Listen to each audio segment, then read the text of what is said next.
Welcome to Rewind the Podcast.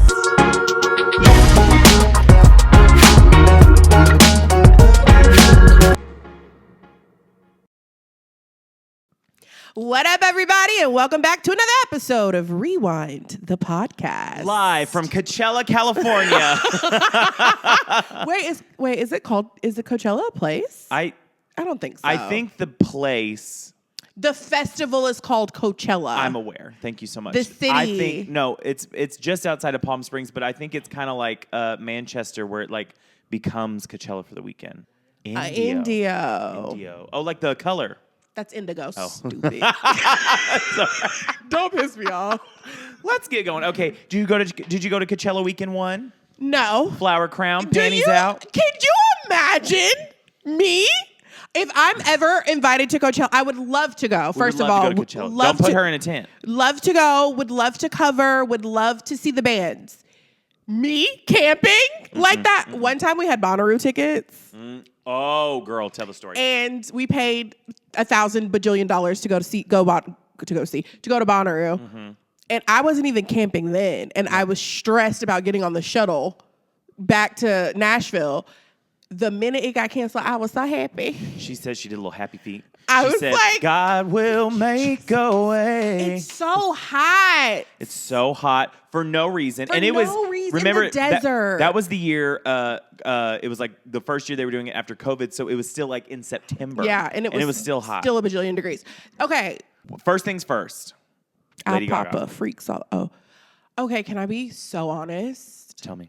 I haven't watched the full show. Rituals. No, not really. No, but I did watch a lot of clips, and it looked epic. I don't know if we've had something this great since Beachella. Yeah. And I'm interested to see, because, Coachella's got 2 weekends. Yeah. We're only on weekend 1 right now. Which is so insane. I'm interested to see what's going to happen for weekend 2. She was turning it out. I will say, I've been very lackadaisical about getting a ticket. Good luck now if you want it. I was like, damn it, I should have gotten a ticket, because now it's gonna be sold out for sure. It's gonna be asinine. It's gonna be impossible. It's gonna be Hunger Games. It is. I need to go ahead and try to snag one, I think, because talk about the best tour promo. She killed it. She did. She did. She killed it. I'm glad I got my little Seattle ticket. You're more than welcome to join us for the ride. Ellen, friend of the pod, is going to be there once again. I think one of the best things I saw on Twitter is the fact that she just wore red and a blunt bob, like I did on Halloween up here. Correct. And so naturally, it's a satanic ritual. Always. It's a satanic ritual. She was dancing with the skeleton. She was playing the thing. She played all of the hits. We had Shallow. We had Abracadabra. We had How Bad Do You Want Me? Poker Face. Poker face. Poke her face. I won't poke your face. My thing with Lady Gaga and the satanic rituals, she's always used religious imagery really beautifully. And just because something has imagery doesn't make it satanic. Also, just because something has symbolism doesn't mean it is a subliminal message. Yes. That is 2 different things. Correct. 2 different things. And I think... I enjoyed it, but as soon as the next day came, I woke up, everybody was like, did she openly worship Satan? And once again, I would just love to say, how do Christian people know more than a Satanist what a satanic ritual looks like? That's a good point. I've never seen a satanic ritual. I've never been invited. I don't plan. I would decline. I would decline the invitation. Decline as well. But let me tell you what, I was like, girl, whatever. Just let those people have fun. I've got friends who were there. They said to see it live was amazing. Life-changing. Yeah. Well, another really great performance was Benson Boone. Benson Boone. Okay, you're 50-50 on that because people are saying they either loved it or hated it. The internet's doing that thing right now where it's like, we like to hate you. I do get that. And he's the reciprocant. I will say this. I think Benson is very sweet and cute. Very handsome. Very handsome. I loved that he brought that gentleman. Brian May. That him. From Queen. From Queen on to do the thing. I think that's epic and so great. Because Harry isn't here right now. He's on hiatus. It feels like a little copycat. Okay. It gives a little, not the music. I think the music is very individualized. It's his voice. He sounds great. He always looks great.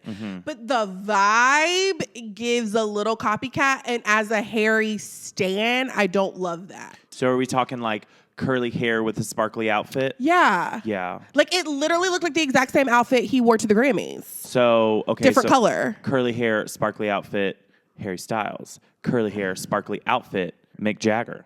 Curly hair, sparkly outfit, Elton John. No, but that's what I'm saying. There's nothing new under the sun. No, and Harry got so much crap for being the Freddie Mercury, Mick Jagger, look-alike copycat. And it's like, at least with those people, there was decades in between. Yeah. Harry was here yesterday. Yeah, he was here. I don't know. I just feel like if the music, I would feel like, to make the comparison, like Madison Beer and Ariana Grande. There was a long time. Do you not know who Madison Beer is? Who the hell is that? Exactly. She, for a while there, they thought like she was going to be the next Ariana because she had these vocals. I think I am somebody's auntie. Who the hell really is are. that?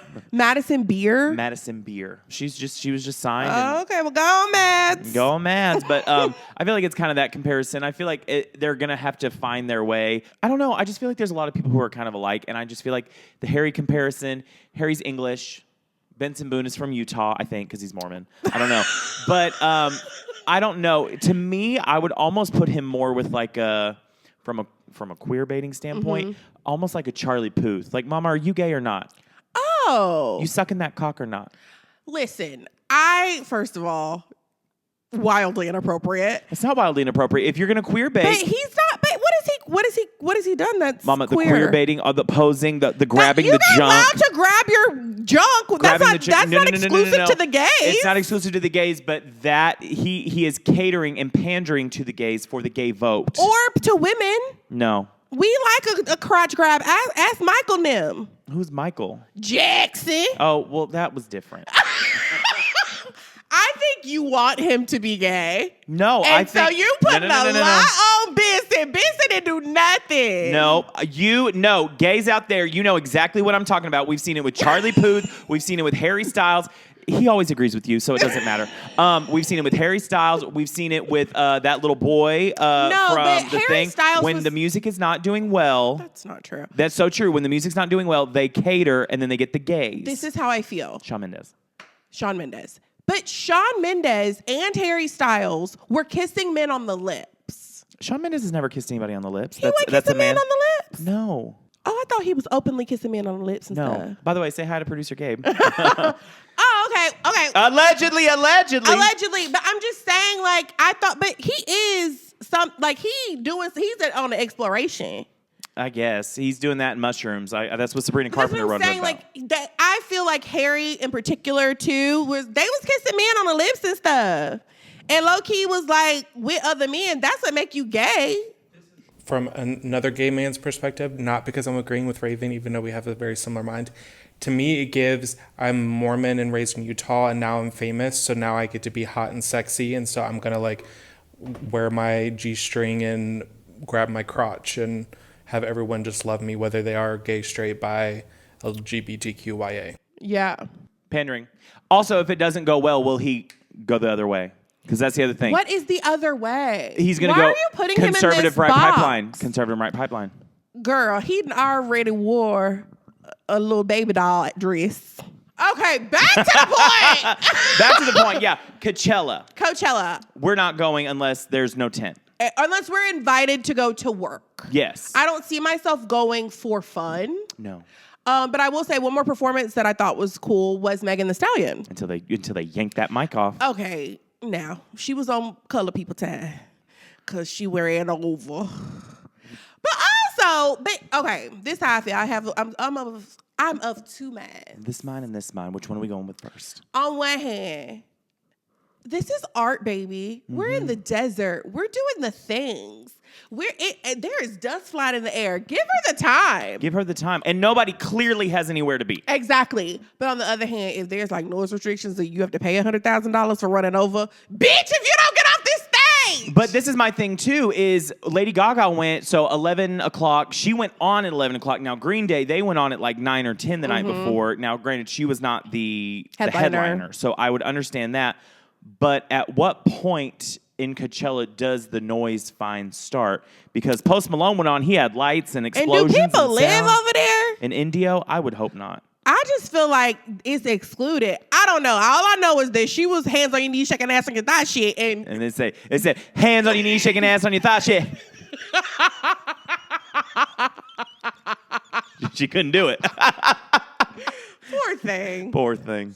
So curfew is 1:30 a.m. and then it was fined $20,000 for 2-minute extension of the curfew. That's a lot of money. No, it's really not. Here at the Bridgestone, it's like $15,000 a minute. $20,000 for 2 additional minutes? For 2 additional minutes. That's a lot of money. Mary, do you know how much those yurts were to stay in? No, I'm sorry. $12,000. I don't. No, there have been times. Wasteful. No, there have been times when somebody. I remember I did a Brad Paisley backstage tour. We are miles away from Megan Thee Stallion right now, but he would sometimes play that curfew would be the same thing. He'd be like, "I'll just pay it." Well, good for him. If I were Megan Thee Stallion, yank my mic. Cause you ain't about to take 30,000 bones from me, so I can hands on my knees, shaking ass on my thigh shit. It's not coming from her; it's coming from Coachella. And that's why Coachella said, "No, that's a lot of money. Y'all tripping." No, it's really not a lot.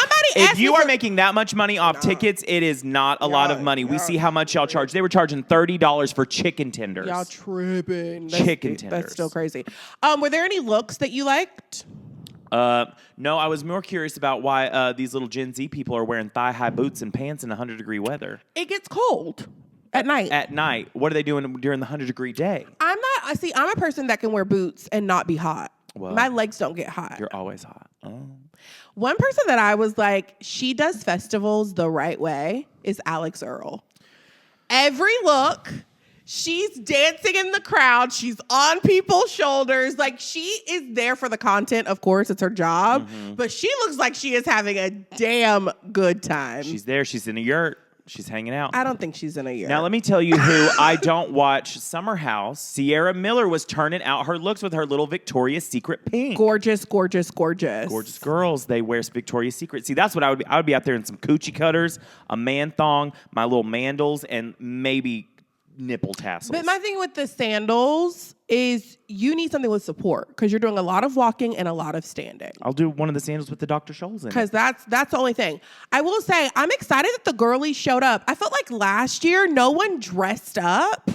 It was very, like, understated. Okay, if you think back, like, 2012, like that time, people would go all out for Coachella. And then we saw this like decline where people weren't really like giving it their all. This year, I felt like everyone showed up and like really wanted to look good and gave us like good festival looks. All of the non-influencer people going to Coachella posting these TikToks complaining about it's hot, we have to walk, we have to camp.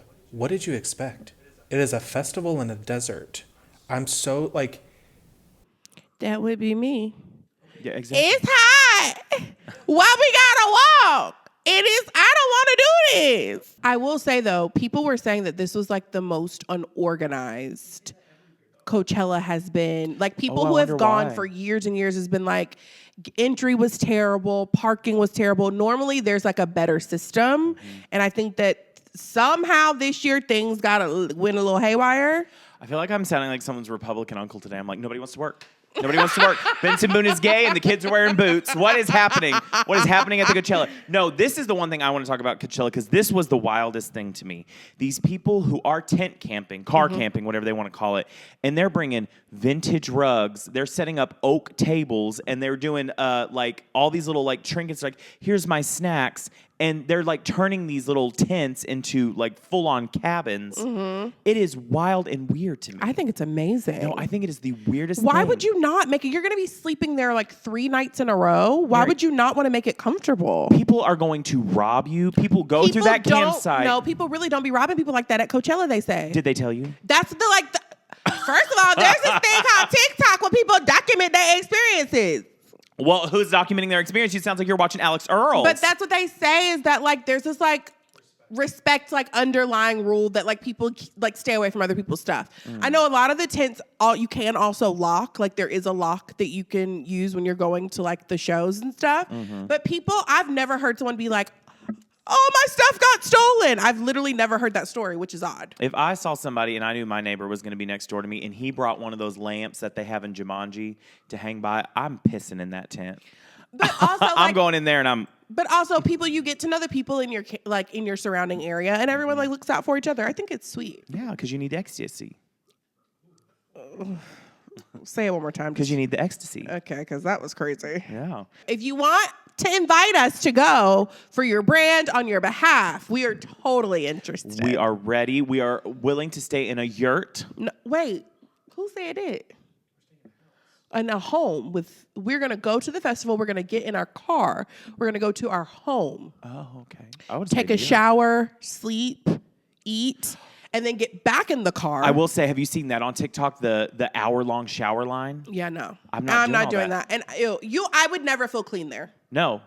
It's just not happening. And then people do that at Bonnaroo. This is the thing. You might as well not shower. This is the thing with Coachella, though, is if you're out there and you're sweating, it's a dry heat. You're in the desert. Here at Bonnaroo, you swass. Like, you always are in a sauna. I don't get it. So if you want to invite us to Coachella, we're totally interested. We're interested. All right, moving on along. Okay, well, we went to the desert. Now we're going to space. Oh, my Lord. Can we talk about what my own personal hell is? Being trapped in space with Katy Perry. Respectfully. I feel like she's the kind of person that'd be like, oh my gosh, this is so cool. Oh my gosh, this is so great. Oh my God, oh my God, oh my God. Well, no, did you see what she did? She took it as her opportunity to release the Lifetime's World Tour set list on a butterfly. She held it up to the camera like this and then let it float away while they were experiencing weightlessness. So she risked her life. Are they back?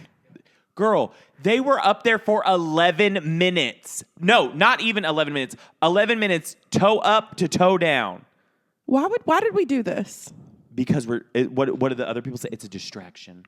It's a distraction from Congress. So, okay. I can't even. This is so stupid.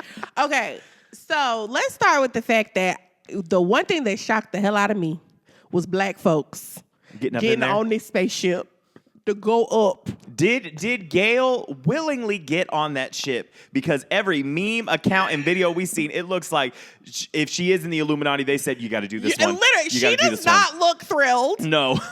You could not pay me no amount of USD to risk. We were all, well, I don't know how old we was or if we was even alive.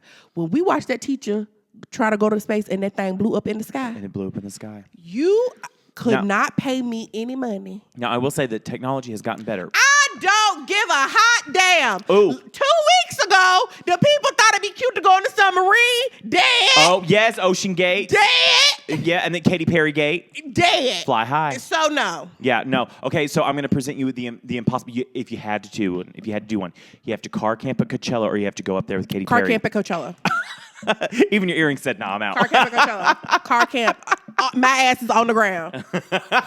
And trust, I'm gonna be one of them people Blake talk about. I'm gonna have my little oak table, a little bedroom. They're gonna be like, "Damn, this is a 5-star hotel." You're like, "Come in." You're like, you have the little portable AC and it just pumping air in there. Yeah. And I'll be like, "Can I come in?" You're like, No, you don't like this. You think it's tacky. You think it's stupid. No, okay. The first things first, when they announced she was going to space, somebody was like, Katy Perry specifically, they were like, "What if we just left her there?" And I was like, damn. Poor Katy. They were really I didn't know none of them other people. I knew Katy and Gayle. Is one of them Jeff Bezos' wife? Because she got on the ground and like hugged her. Don't know. Him. I don't know. I knew Gayle. Even like a couple weeks ago, she was at a red carpet thing and someone's like, "We heard you're going to space. Are you so excited?" She's like, "I'm nervous. I don't want to talk about it." Like, she has been plucked the whole time. Listen, Gayle is a woman of a certain age. Mm-hmm. She was also alive when we saw in the sky. She probably had to report on it. Probably. And so, no, I don't understand why she's going. No. If Trinity, I almost said her full name. If my best friend Trinity called me and said, "Bitch, I'm going to space," I would pull her by her ponytail. You know, Oprah was like, "Bitch, what? Why?" Did you see Oprah out there? My nerves could never handle it. Mm-mm. Never. If I had to watch you go up, I think I would be a little nervous. But what was funny is Gayle confirmed that when they were up there, Katy Perry did sing a couple bars of What a Wonderful World. I'd be like, open the door. Somebody open the door. You do the full Xenon. Somebody Get me out of open there. the door. So when they were up there, they just did like a quick oh, cool, like we're floating, and then came back down. So this is literally what it is. And the people pay for this. They go up. They experience Regular people do this? Yeah, millions of dollars. But Oh, okay. Regular people. I have set follow-ups. Yeah, what's up? Did they pay to do this? I don't know. I have to call Katy. Okay. Yeah. But they go up. You see the world. It goes from like you're seeing the world, and then you have that layer of black against blue. You experience like 3 or 4 minutes of weightlessness, and then the rest of the minutes you're coming down, hoping you don't blow up when you're coming back in the atmosphere, and then you parachute into the ocean or the ground and land. Well, it's $150,000 deposit just to reserve a seat. So our Venmo is no. If y'all give me 150 bones, trust I'm not using it to go up in there. The highest bid for a seat was $28 million. No, that's stupid. See, so and then stupid. And then that's why I said the Coachella people, give us a couple I minutes don't for want to say Megan Thee that's Stallion. stupid though, because there are some space camp girlies who probably have dreamed their whole lives of this moment, and I want to respect that. For me, if I got $28 million, guess what I'm not using it on? Going to space. Xenon girl of the 35th century. I'm you not go. doing it. I do think it's tone deaf. I do agree there. Like, I think that it just seems silly to like use all of this money for something that. But listen, what's important for some people feel that way about traveling. Some people think it's silly to spend thousands of dollars to go experience another country. Like, everyone has their whatever that they like to spend money on. Good for them. Could never be me. I just also think it's so funny that there's people on Twitter today that were like, I thought Katy Perry was going to be up there for weeks. Like, we thought it was going to be like those two people who just came home after like 9 months there. They were like, we didn't realize she was doing boop, boop, boop, boop. 11 minutes. What has lasted longer? A traffic jam. Gabe in bed. The trailers at the nearest Regal. My skincare routine. The amount of time it would take for me to go from toe to tip of the head for Jonathan Bailey if he ever wanted to tussle around with me. So happy they made it back safely. Yes. So happy that everything went well and that they got to experience that. Love that for them. Gayle, love that you got to kiss the ground, Doodle. Love that. Love that. Okay, moving on along. Moving on along, I do want to talk to you about this. See, you did with White Lotus. No. But did you hear about all that SNL stuff that was going on? I did, and I don't know the deets. I do know that people were offended, but I don't know the tea. Yeah, I'll tell you. So they did like a play on the White Lotus. They call it the White POTUS. Oh, funny. Yeah. And they kind of had the characters that were based off the characters. And one of the characters in the White Lotus, her name is Chelsea. She's an English actress. Aimee Lou Wood. She's an English actress, Aimee Lou Wood, and very precious. People fell in love with her over the show. I'm not going to tell you how it ends. You have to watch it. But she, how do I say this nicely? She got English people teeth. I don't mean it ugly. That's people in England are naturally known not to do braces, a lot of dental care. they don't. That kind of thing. It's like a cultural, and they should be proud of their teeth. Be proud. No, because there's literally a line in White Lotus where the girl who she meets there, she's like, "You're English, right? I love your teeth." Like, they straight up say it. And she's precious. But she got the London look. There's a little gap in there. Okay. And but on the White Lotus, or the White POTUS, sorry, on SNL, they made her super bug-eyed. Yeah, we'll throw a picture up. Yeah, it's bad. They made her super bug-eyed. They made like the teeth like almost like buck teeth, and then they browned them out, which I thought was very ugly. I didn't see the full skit, but here's the thing. She was very vocal. She was like you always say, ain't funny. This was not funny. They also made a comment about fluoride, and they were doing like the wrong type of English accent. And her thing was like everything else fit, but that was like a random like throw in, and she was the only character that got like made fun of for like specifically the looks. And she's like, that's not cool. Or you have two minds again? yes. Okay. On one side, that's effed up. Yeah. Like, it's never okay to make fun of the way people look like that, especially when it's like not. It doesn't add anything. Mm-mm. People would have still known the character and who she was had they not portrayed her that way. Yeah. On the second hand, it makes me think of when Viola Davis played Michelle Obama on that TV show. On the FX show. And everybody was like, why you do that? people pick a characteristic, especially when you're doing a caricature of somebody, and they pick a characteristic and they exasperate it. I don't think that is uncommon. I honestly don't think that they were trying to be malicious or like trying to disrespect her. I think they were just doing that thing that comedy people be doing, where they take a certain thing and they make it like larger than life. And when it's really not that deep, I think it's insensitive. I think it's inappropriate. Have they done this before with other people? I'm sure.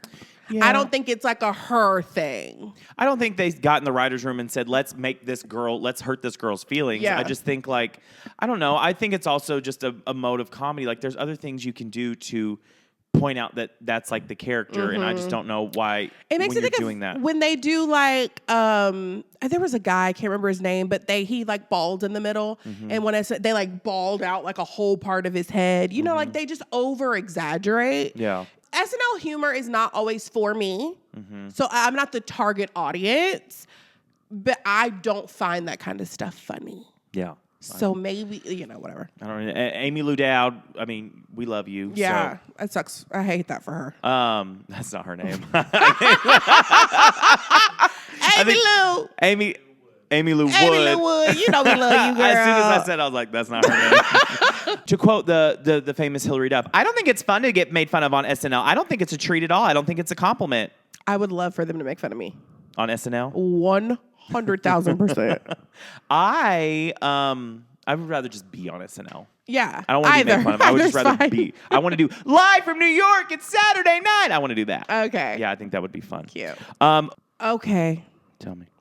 Have you heard about the Keri Hilson Beyoncé resurgence of this beef? No, she just had a new song out though, right? Correct. Someone called it "Making Alfredo Music on Boomerang." Yes, I saw that. Date night boomerang music. It is date night boomerang music. It is so black auntie coded. It's like, oh my boo, or whatever it is, something like that. That's so true. Okay, just to catch you up. Okay. So in 2009, roll it back. Which is the year I graduated high school. It was the year. So I did not. Okay. Oh my God. So you know the song. You're turning me off. You're turning me off. You're turning me off. Where me look, you don't know anybody where you wanna tell me shopping, then you go into the back and you really be popping. You're turning me on. You know what I'm talking about? No. Oh. No. You don't know the song? You don't know the song for real? But the way you're singing it, it's giving like American Idol reject reel. You're turning me off. Right. You're turning me off. I'm gonna play it. Here. That's it. Oh, yeah. Turn me out. Okay, now I know it. Now I know it. Okay. That's exactly what I said. No, it does not. You were giving that girl in high school who was like, I be singing, and you're like, you're turning me on, you're turning me on. And they're like, you can't sing. She's like, I can stomp. Shout out to Big Brittany. I don't know where you are, girl, but I hope you're doing well. The fact that I know exactly who you're talking about shows we've been friends for too long. Okay. Okay, so the remix to that, Keri threw a few shots at Beyonce. Which you don't do. In the remix. And the Beehive swarmed. And to this day, when you go in her comments, there's bees. People have not let it go. People, from her perspective, ran her out of the music industry because of this verse. This beef. Okay. In the verse, she says basically like, I've been writing your songs. You need to go off and have some babies. Ain't nobody checking for you. Blah, blah, blah, blah, blah, blah. Did not go over well. So 25 years later, literally, here we are. And she's on the Breakfast Club. And Breakfast Club. Always. And they're asking her like about this beef and like how it affected her career and this, that, and the sorts. And then she drops a little bit of tea that she actually did not write the verse, that it was written by Esther Dean. Esther Dean. You know, chains and whips excite me. Esther Dean, who is like a wonderful songwriter, written for all of your favorites. She was in Pitch Perfect. The lesbian. People love her. And the internet exploded. She came out with not one, not two, but 3 apologies. Esther Dean? Esther Dean. She said, I didn't know it was going to come back on me. Exactly. So the 2 stories go like this. Keri Hilson said she was out in the world. The man, I can't remember his name, who she was working with, wanted her to do a remix. She wasn't writing it fast enough, so he invited Esther Dean to come in. Esther Dean wrote the bars about Beyonce. Keri then was told she had to sing it, and Keri said she was like, no, I don't want to. I don't think it's appropriate. I don't want to. From Keri's perspective, they told her, if you don't do this, like we're not going to release your next album. And I just want to pause you real quick because I know I'm a few months late. I've been listening to Joanna Levesque's book right now. And it's Levesque, but yeah. All of them. I've been listening to both of them. They were so good. She was also a perpetrator of that. They say, you'll sing it exactly how we want you to. You'll sing this or we ain't releasing it. Very political, so go ahead. Very much so. She said she cried. She said she refused. But basically, they told her, like, we hold your career in our hands. You don't have a choice. Is this the label or the producer? The label. I would assume the label. The label. Well, if the producer said, I don't work with you, but yeah, the label. The guy who's, like, over the label. Yeah. And who was also working with Timbaland at the time, but that's a whole nother story. I was going to say. So that's her side of the story. Like, they made me do this. I didn't even write this. She did say I went on to write another verse that they ended up merging together. So half of it was written by her. The other half was not. Ooh, a little Frankenbite. Little Frankenbite moment.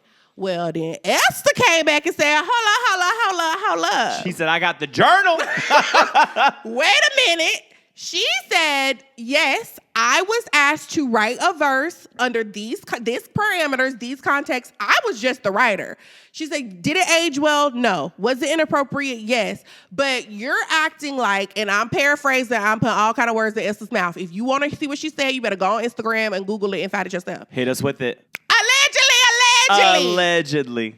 She said she was invited to come do the verse, whatever. She wrote it down. She left. She was like, Keri Hilson was not some little peon person.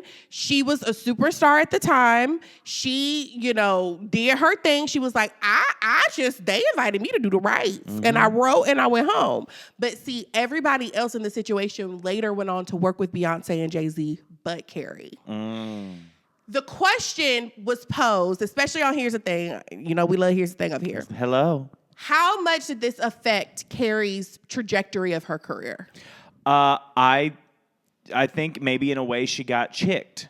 The Dixie chicked, without the Dixie now. But I think that they said, okay, you want to play games? Because we also saw it happen to Lil Mama when she decided to go up there and pose with Jay-Z and Alicia Keys. They said, okay, 1, 2, 3, you may leave. So I think that's happened. When was the last time she released a song before the Boomerang song?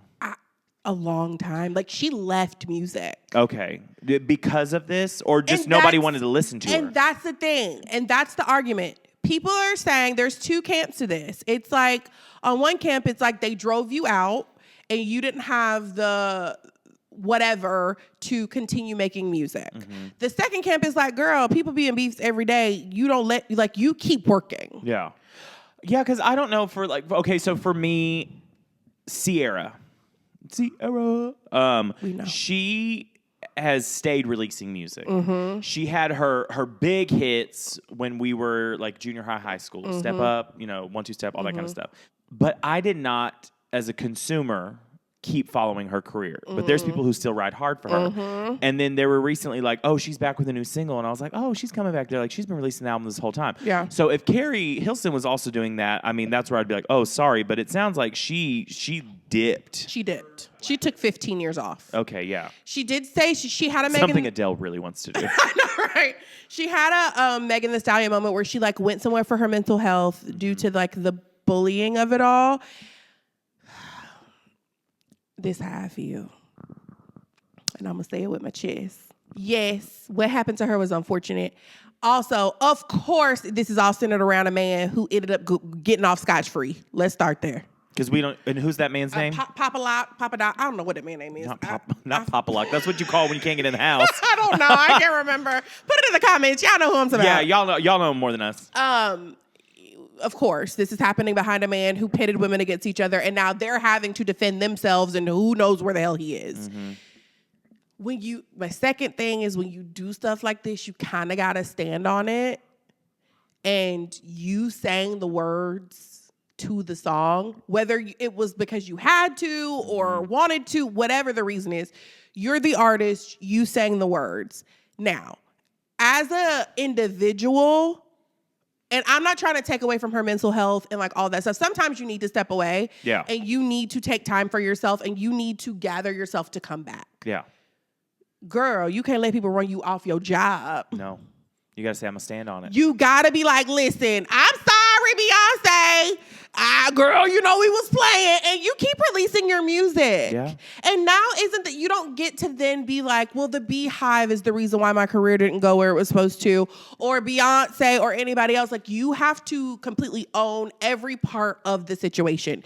You sang the words you didn't believe in. You didn't speak out. You were trying to protect people for 15 years who obviously did not want to protect you or didn't feel the need to. And you got to take accountability for that. It makes me think of, because, you know, I always wanted to be performer, singer, dancer. And my mom, she would always say, now granted, she just didn't want me there at all. But she would always say, you always have a choice. But see, that's my thing is someone's like, oh, well, like they said they would not release my mom, blah, blah, blah, blah, blah, this and this. And I'm not victim blaming anything like that. But I'm like, at the same time, there's probably other artists who was like, then drop me. Because I'm not singing it. And is she the victim in this? Is she the victim? Because that's my thing is like, if they say like, you do this or you won't do it, like, I just don't know. I feel like I've had enough people that said, then call them on it. So you're not going to do it. I was about to tell a story that was going to be wildly inappropriate, so we're going to skip it. But it also felt like this was a long time of sitting on it and not speaking on it in a way. And correct me if I'm wrong, y'all. There were some interviews where she was kind of popping off and saying little comments, snot comments here and there. Yeah. Where like, if this were the case and everything happened exactly how she said, which we have to take her for her word, why wouldn't you then just be like, listen, I didn't write this. Yeah. I'm an artist. I mean, you ended up not putting music out for 15 years anyway. But then you go into the politics of it all. Is there a whole team around her saying, okay, no, people have forgotten about it, don't talk about it, or just poke fun at it, or, you know, that kind of thing? I don't know. Well, I know one Keri Hilson song. No, she does Knock You Down. Yeah. Does she do the I Found Love? That's Keisha Cole, child. Oh. And you know, sometimes love comes around, it knocks you down. Just get back up when it knocks you down. I don't know if I do know that one. I hope you're out there. I hope you're having fun. Apparently, you make really good date night boomerang music. So, I did not know about all that beef, but I will tell you, I'm really sad that you did not come back. I know you were out of town this weekend. I really wanted to see Kimberly Akimbo with you. We saw it at the T-Pack. First of all, I know you needed to rest. And as a season ticket holder, I try really hard never to miss. But my mom is out of town on vacation. She's in Dubai. Hey. By the time Real Housewives. By the time this comes out, she'll be back at home. But I wanted to spend time with my dad and hang out, and I didn't want him to be sad, even though he didn't seem very sad when I got there. He was like, oh, okay. He was like, you're here. He was like, I was going to have a weekend with the boys, but okay, yeah, sure, let's do daddy-daughter stuff. No, I went and saw it. So the whole premise of this play, did you ever see that movie Jack with Robin Williams and J-Lo? Essentially, Kimberly is, she has this disease that ages her. So she's 16 years old, but she looks 72. Like Benjamin. Reverse. Gotcha. Yeah. Benjamin Buttigieg. Oh, I'm having trouble with the words today, y'all. But the whole play is about her in high school. She doesn't feel like she belongs. She meets this kid who also is like kind of a nerd, and it kind of is like the in her family, and you can tell like her family doesn't kind of want her. Oh. I went in this play, I am not kidding. From one line, I'm laughing my ass off because the punchline was so funny, and then with the next line, I literally not like like tear, like I wanted to be like like aww. I don't know, and maybe I just related, not that I'm a 7-year-old in a 16-year-old's body, but I don't know, it was just so, it was like kind of like that forgotten kid, and it was just the like they all banded together, and it was very funny too. Like I will say, it was not the most sold out show. Oh, really? Which is surprising because it does It won 5 Tonys. Yeah, I was going to say, it's acclaimed. It's acclaimed. It won 5 Tonys. I think a lot of the original cast were traveling. Oh, wow. The guy who played the nerd, he was so good. He kind of looked like Joe Locke from afar. I was like, what's happening over there? But it was so precious. You would have really enjoyed what it was. Maybe I'll catch it another time. Maybe they'll make it into a movie. Maybe Ben Platt will play the 70-year-old. Oh my gosh. Speaking of little people, young people who look old. Where are we going? This is all, I'm taking us left. Okay. Have y'all seen the show on Hulu with Meredith from Grey's Anatomy? Oh, the one about Nicolette or something like that? Child, okay, so I was listening to a podcast and they was talking about the actual story. So I guess there's like a Hulu documentary and then a Hulu series. Mm-hmm. Spoiler alert! Spoiled. This child is actually 8. Yeah. She's not older than they think she is. Yeah. She's an actual child. Orphan came out in 2010 or 2009. They adopted this child in 2010. Mm-hmm. These parents were like, we think you're older than you actually are, even though she wasn't. And they got her an apartment and dropped her off. Yeah. They got the people to change her age and dropped her off to fend for herself. Now, she was adopted, yes? Correct. An immigrant child? Yes. I heard this is like a thing. Like if they decide they kind of like don't want to with you anymore, they're like, oh, we'll change the birth certificate because we don't know. And they said she was 22 and she was actually 8. Mm-hmm. But it was like presented like Orphan, where it was like, oh, it's this little girl who is actually not a little girl. But they said her dental record showed that she still had her baby teeth and everything. So did she manage to survive? I think so. I never watched it. I just repeat. Oh my gosh. I'm just repeating what I had heard through Melissa and Mel. You are the definition of I keep up. I'm like, what's happened to her? You're like, girl, I don't know. You're going to have to watch it. I've never watched and you brought it up. But if y'all watched it, tell us how the documentary end, child, because I don't have time to be watching it. But this is why I brought it up, because I wanted y'all to watch it. I will say, one documentary I did watch. All the way through? All the way through, episode 1, 2, and 3, with my daddy, poor man. Once again, he was like, so happy you're here. We watched the one on Netflix you told me to watch about the kids. About the child stars. Yeah, yes. What's it called? From YouTube to You Poor. No, I don't know. Girl, bye. What if I told you to watch it and I revealed I did not? I know you didn't, because you don't ever do what you're supposed to do. No, that's not true. I finished Dying for Sex. Did you? Actually, no, that's a lie. I'm on episode 7. Okay, well, you're close. Yeah, I got to the point where her mom came. No spoilers, but Bad influence. Bad influence. Y'all, the way I was in a hollering at the TV. Was it like that one? Was it like that documentary we watched with the person who got abducted and was everybody in the family? It wasn't that bad. Oh, okay. But it's close. Yeah. So basically, it's about this one little girl. I cannot remember her name because we'll call her Annie. You know, no better name. Hold on, Piper. That's her. So it's a story about a YouTuber kid named Piper, and basically her mom is a stage momager, puts her in pageants, all the things. So she starts doing YouTube and is really successful doing this YouTube channel. So, like us. Yeah. So they decided to build this world around Piper called The Squad, where they brought in other kids. And these other kids, you know, they would like ship them, like make fake relationships. So you could like whatever. Yeah. And it all seemed really cute and innocent and sweet until you realize that this mama is crazy. Crazier than a road lizard. Oh, yeah. Manipulating these children to do wildly inappropriate things, manipulating the parents, all of this stuff. All for the cha-ching, cha-ching, cha-ching. For the cha-ching, cha-ching. Spoiler alert, spoiler alert. Spoiled. The part that really made me sick and continues to make me sick and I can't get it out of my head, and this happens a lot from what I've heard from like YouTubers, is the adult men who follow these children's YouTube pages. Yes. It's creepy. It's spilling over to TikTok too. Disgusting.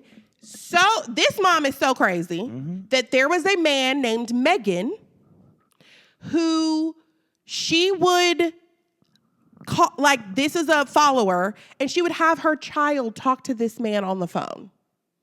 Because he was like paying money? Because he was sending her Coach bags, Gucci bags, iPhones, all of this stuff. Your child is not a commodity to further your life. Your child is its own life. It gets worse. Also revealed that she was sending men her child's used underwear.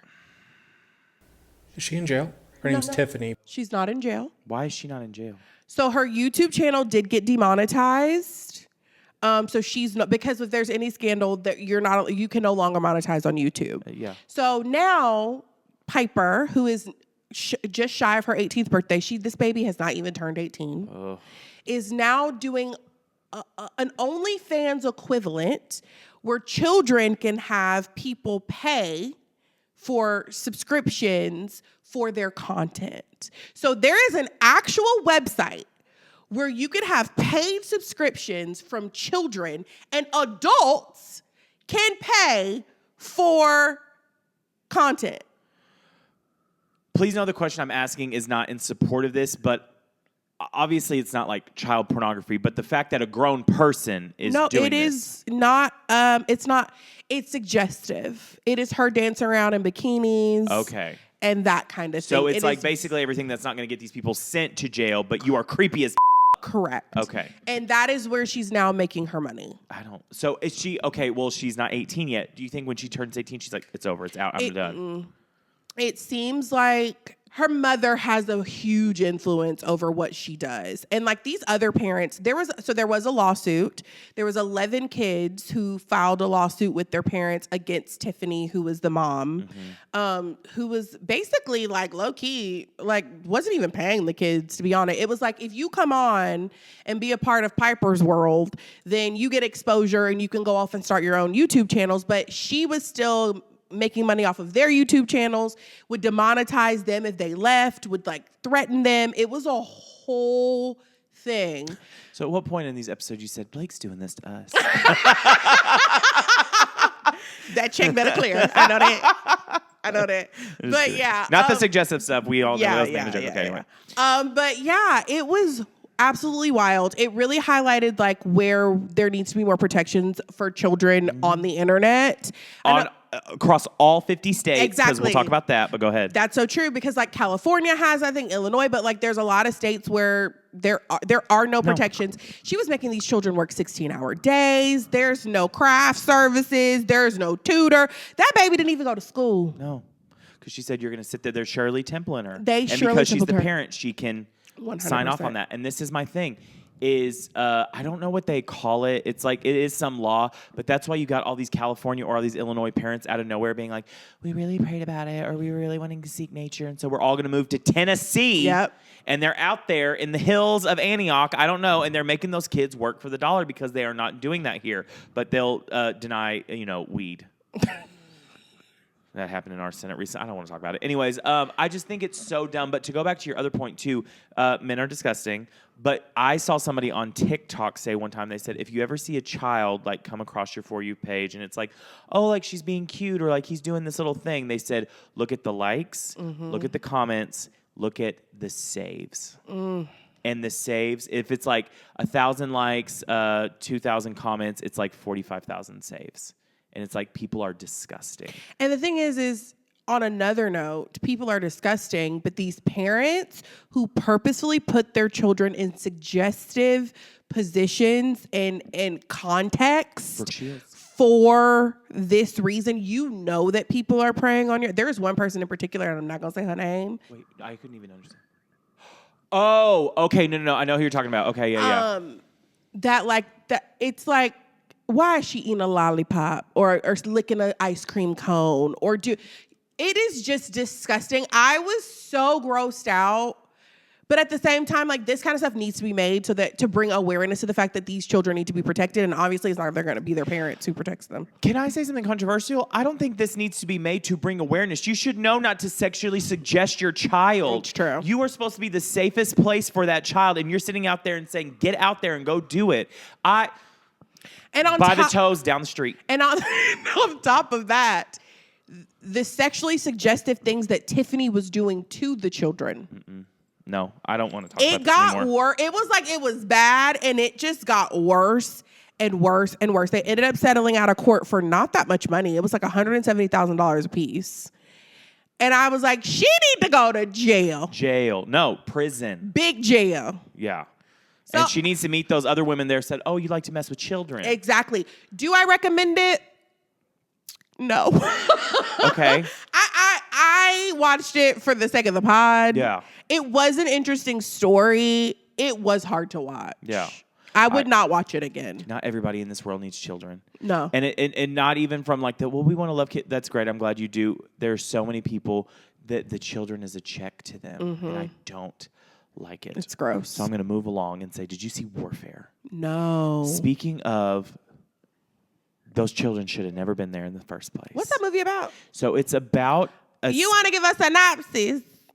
You know, Gabe like to get a synopsis. He loves a synopsis. So this is based off a real story. A platoon of Navy SEALs embark on a dangerous mission in Iraq with the chaos and brotherhood of war retold through their memories of the event. Yeah. So I'm going to start out with spoiler alert, but... Spoiler alert! I ain't never seen it. Yeah, it was the Iraqi war, so we kind of already knew what was going down over there. I would say Iraq war. The Iraq war. Thank you. You're welcome. But the whole movie... Did you ever watch American Sniper? The Chris Kyle one with Bradley Cooper? You don't see me as like a war movie girl. I don't like war movies. No. I know what you're talking about. No, I have never seen it with my own two eyeballs all the way through. No. Okay, T. So this isn't a war movie where it's like, we're going to go to war. Here's the storyline. Like, we're going to go to war. Like, the characters, like, better developed at the end, that kind of thing. This movie literally felt like we were watching the minutes of a specific mission. Okay. It didn't really have, and I don't mean this as a slam, it did not really have a plot. The plot was the mission. Okay. But it wasn't like set up, resolved, like that kind of thing. It was... I'm glad I didn't go. It was hard to watch. Obviously, you see the gore of war and things like that, but it says at the beginning it's retold from the memories of this platoon. So like at one point, if it's like us three, it's like, we kind of see it through your eyes in a sense, like what you're having to deal with, what your part of the mission is.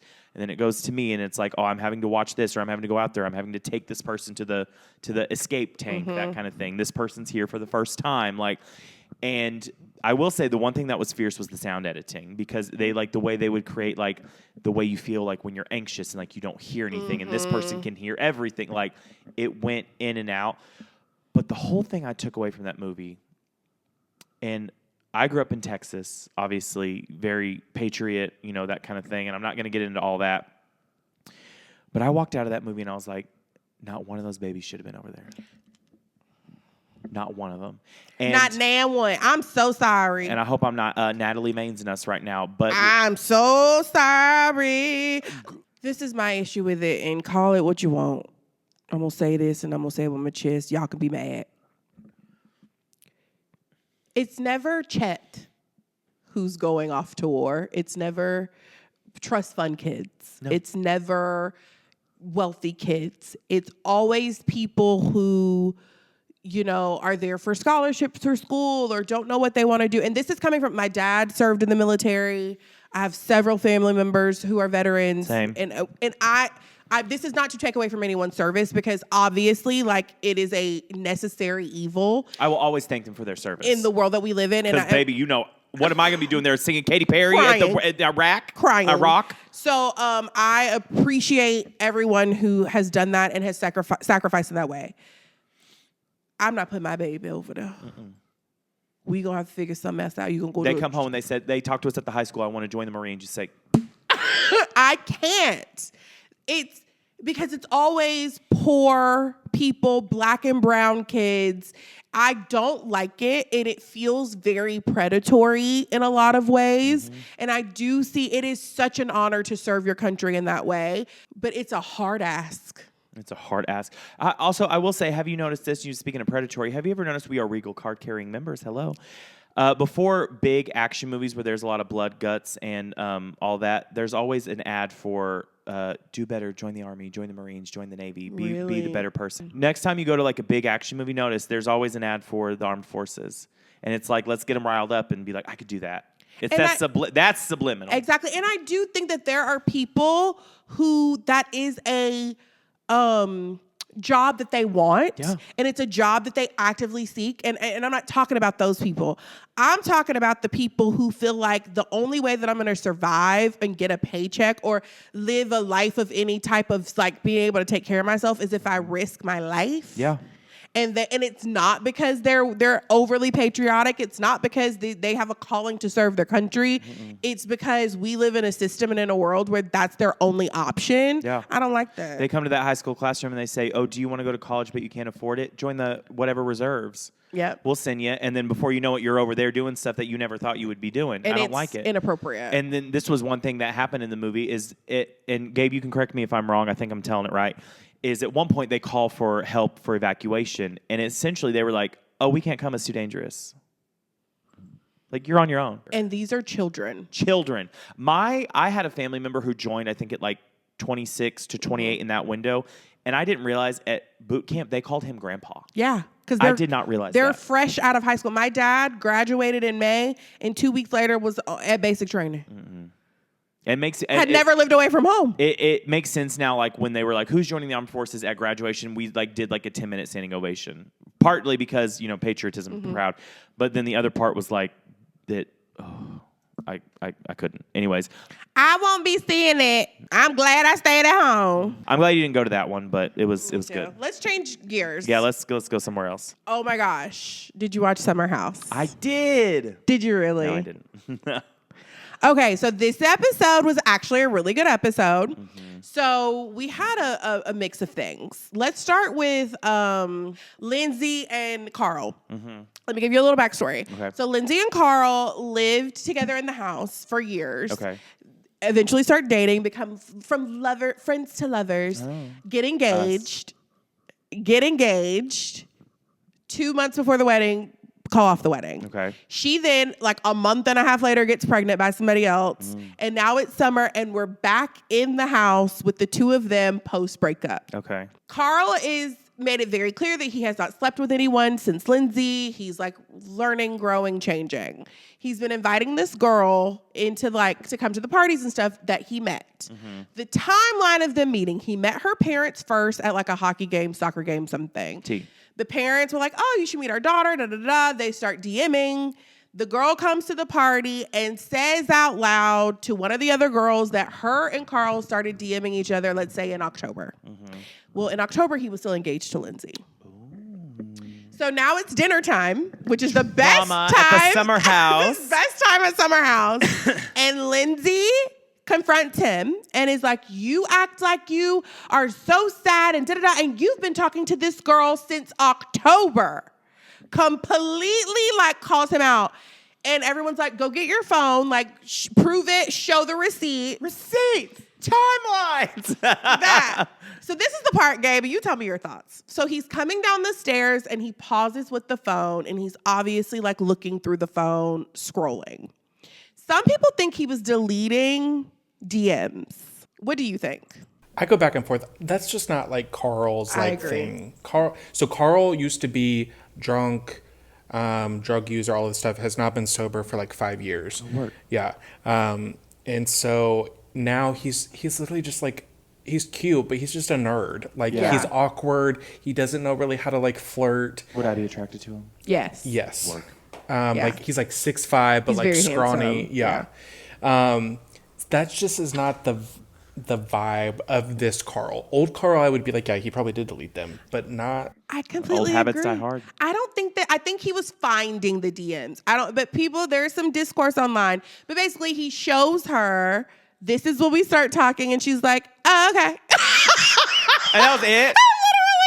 But that's the thing with Lindsay Hubbard, and Paige makes a really good thing. She was like, Lindsay made my life hell when I was younger, and she's like, no, she's raised me. She's the person that will she'll just start something because the wind's blowing. Well, also she's never wrong. She will double the down. Mm-mm. And it ate her up that she was wrong. And she handled it really well, though. She handled it very maturely. She was like, okay, thank you for showing me that. And everyone moved on. Healthy boundaries. Sierra was like, this is the first time in Summer House history that there was a beginning, middle, and an end at dinner. And, Oh my and it God. was like resolved and all of that. Now, another thing this episode touched home for me because it was the anniversary of Carl's brother's passing. And it's insinuated that he passed from drug use. It's season 5 during COVID. They're all in the house, and he gets a phone call on Lindsay's birthday that his brother passed from an overdose, which is why he then became sober. And so he's like explaining, like he's having a really hard time, super emotional. And I was like, that's the thing with grief. It'll sneak up on you. You be like, well, god dang. You'll be on Southwest.com looking for a flight, and it'll be like, do you remember your brother used to like to fly? Exactly. Seriously. I had a friend that I lost in high school. Every time Shake It Off comes on now, it's supposed to be the whoop whoop song. And it reminded me the last time we were ever together, we were dancing to it in the car before I dropped her off at the hotel.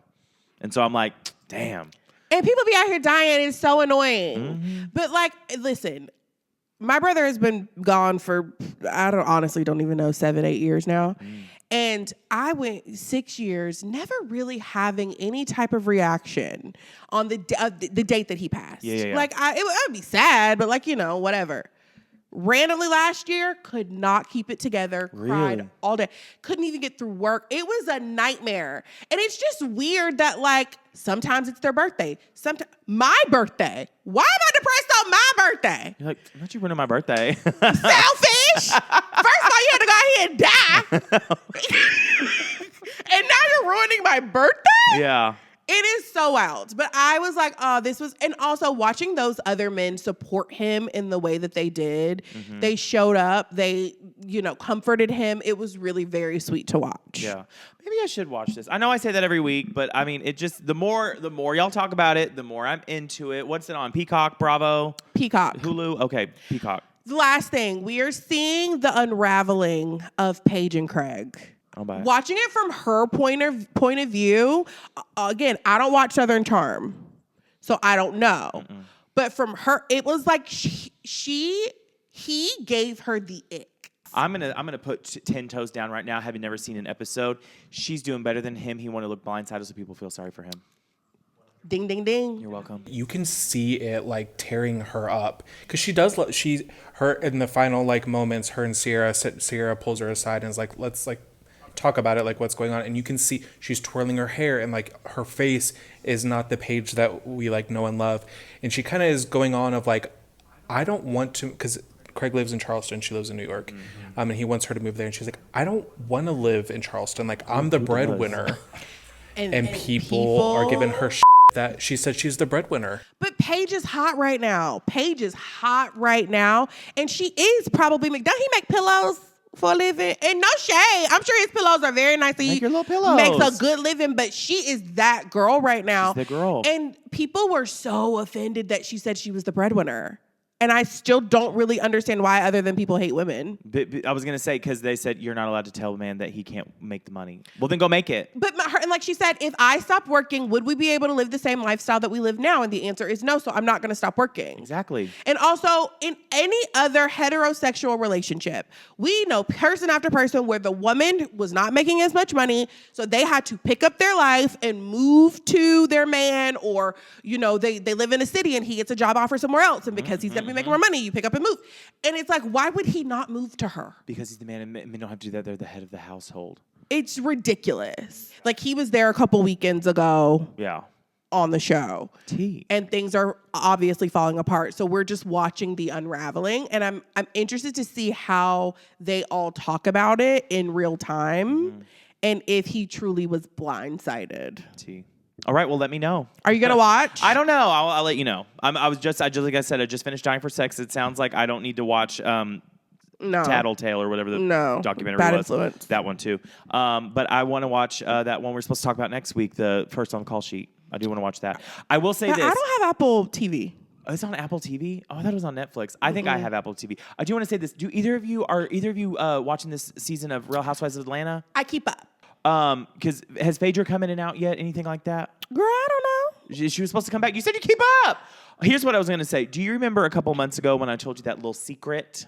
Yeah. So apparently, should we tell the girls? Tell the girls. kids? Okay, so I'm going to be quick.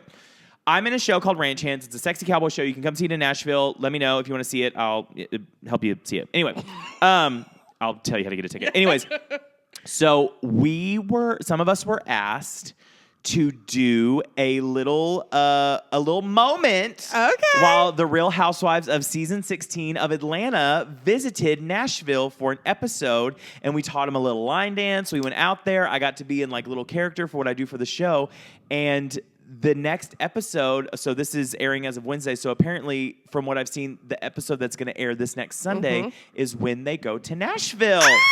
So I don't know if I'll be in it. Do you think you made the edit? I don't know if I made the edit because I think it was before they announced that Phaedra was coming back. She was not there and things like that. So for all I know, they could go horseback riding and be right back in Atlanta. I don't know. But I got to do that. So if you watch Real Housewives of Atlanta, see if I'm on there 70 pounds heavier teaching them how to dance. Oh, that's exciting. Okay, I will watch that episode. I mean, I'm going to watch that episode and we'll see. I've been keeping up with the drama right now between talking about those saucy photos? Yeah, Kenya and the girl. There was like what's it called? Revenge porn. Yeah. Somebody threatened to shoot somebody. So put in the comments if we need to like dive deeper because I haven't really. I've been kind of keeping up, but I want to know. Yeah, we'll see. Because there was.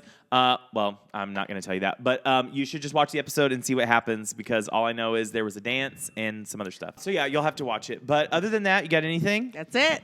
Sounds good. With all that being said, thank you so much for listening to this episode of Rewind the Podcast. If you want to listen to other episodes of Rewind the Podcast, you can listen on Apple Podcasts, Spotify, wherever you like podcasts. We're not here to tell you what you like because you are a grown adult. But hey, guess what? If you want to watch the podcast and see our beautiful faces, you can watch us on YouTube. Make sure you comment, like, subscribe, and sign up for alerts because we do have some extra stuff over there from time to time. But with all that being said, Raven.